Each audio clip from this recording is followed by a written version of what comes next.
महामुनि मृकंड की कोई संतान नहीं थी। पुत्र की इच्छा से उन्होंने पत्नी के साथ तपस्या और नियमों का पालन करते हुए भगवान शंकर की आराधना प्रारंभ की। भगवान शंकर जब प्रसन्न हुए तब प्रकट होकर उन्होंने पूछा, हे मुनि, तुम उत्तम गुणों से रहित चिरंजीवी पुत्र चाहते हो या गुणवान अल्प आयु पुत्र तुम्हें चाहिए? कहने का मतलब यह है कि आप एक ऐसा पुत्र चाहते हैं जिसकी उम्र तो बहुत होगी लेकिन उसमें कोई गुण नहीं होगा, वो आपको बहुत परेशान करेगा, या फिर आपको ऐसा पुत्र चाहिए जिसमें बहुत अच्छे अच्छे गुण होंगे लेकिन उसकी आयु बहुत कम होगी। मृकंड ने कहा, भगवान, जिस पुत्र में सद्गुण न हो ऐसे पुत्र की मुझे इच्छा नहीं है। ऐसे पुत्र के दीर्घजीवी होने से किसी का क्या भला हो सकता है? मुझे तो धर्मात्मा गुणवान पुत्र चाहिए, भले ही वह थोड़े समय तक ही जीवित रहे। भगवान शंकर वरदान देकर अंतर्धान हो गए। समय आने पर मृकंड मुनि की पत्नी मरुद गति के एक सुंदर पुत्र हुआ। गर्भाधान से लेकर बाद के सभी संस्कार बड़ी विधि से उस बालक के लिए किए गए थे। रूप और तेज में वह साक्षात शंकर जी जैसा ही जान पड़ता था। लेकिन मृकंड मुनि को तो पता था कि उनके बालक को आयु केवल 16 वर्ष मिली है। उन्होंने पुत्र को यह बात कुछ बड़े होने पर बता दी और कहा, बेटा, तुम जिस किसी भी ब्राह्मण को देखना उसे अवश्य विनयपूर्वक प्रणाम करना। उन्होंने पुत्र को भगवान शंकर की महिमा बताकर महामृत्युंजय मंत्र का जप तथा शंकर जी की शरण ग्रहण करने का भी उपदेश किया। बालक मार्कंडेय पिता के आदेशानुसार भगवान शंकर के पूजन में लग गए। वे दक्षिण समुद्र के तट पर चले गए और वहां एक शिवलिंग स्थापित करके विधि पूर्वक भगवान की पूजा करने लगे। साथ ही जिस किसी ब्राह्मण को वे देखते थे उसे प्रणाम अवश्य करते थे। एक दिन सप्त ऋषिगण मार्कंडेय जी के आश्रम के पास से निकले। मार्कंडेय जी ने उनके चरणों में प्रणाम किया। उनमें से प्रत्येक ने उन्हें दीर्घायु होने का आशीर्वाद दिया। आशीर्वाद देते समय वशिष्ठ जी की दृष्टि मार्कंडेय के ललाट पर गई और वे चौंक पड़े। उन्होंने दूसरे ऋषियों से कहा, इस बालक को हम लोगों ने दीर्घायु होने का आशीर्वाद दिया है और इसके ललाट की रेखा के अनुसार तो इसकी आयु केवल 3 दिन ही शेष है। हम लोगों की बात झूठी नहीं होनी चाहिए। दूसरा कोई उपाय न देखकर मार्कंडेय को लेकर ऋषिगण ब्रह्मलोक में सृष्टिकर्ता ब्रह्मा जी के पास गए।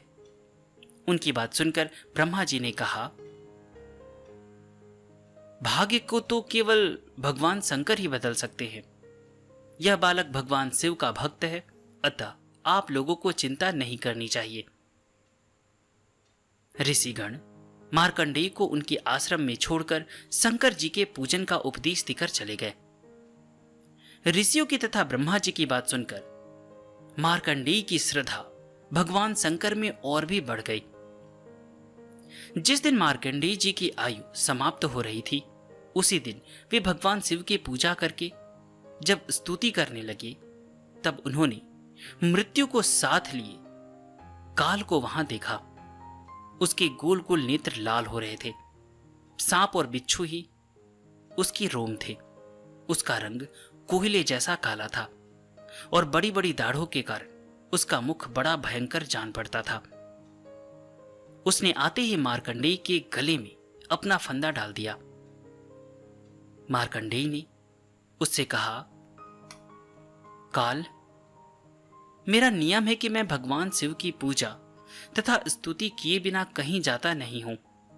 अतएव जब तक मैं स्तुति पूरी न कर लूं तब तक तुम ठहरो। बालक मार्कंडेय की बात सुनकर काल हंस पड़ा। वह बोला, जान पड़ता है तुमने बड़े बूढ़ों की यह बात नहीं सुनी है कि जो मनुष्य आयु के पहले भाग में ही धर्म का अनुष्ठान नहीं करता, वह बुढ़ापे में साथियों से बिछड़े यात्री की भांति पछताता है। 8 महीनों में ऐसा उपाय कर लेना चाहिए कि वर्षा के 4 महीने सुख से बीते। दिन में ही वह काम कर ले जिससे रात सुख बीते। पहली अवस्था में ऐसा काम कर ले कि बुढ़ापा सुख से बीते। जो काम कल करना हो उसे आज ही कर ले। जो दोपहर बाद करना हो वह काम दोपहर से पहले कर ले।